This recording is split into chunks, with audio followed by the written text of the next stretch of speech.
Normalus kraujospūdis dar nereiškia, kad tavo širdžiai labai gerai.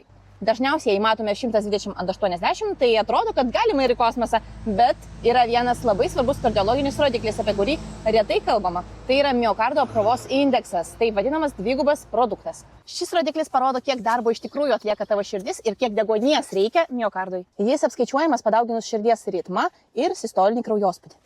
Pavyzdžiui, spaudimas normalus 120, bet pulsas nuolat 95.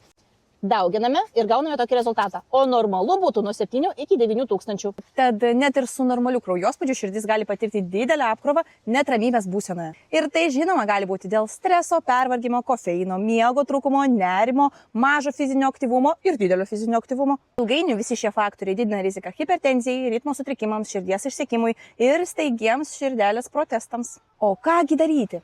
Baigti jau pagaliau gyventi aukos vaidmenyje, prisimti atsakomybę už savo dabartį ir ateitį ir keisti tai, ką įmanoma pakeisti, o ne visą pasaulį.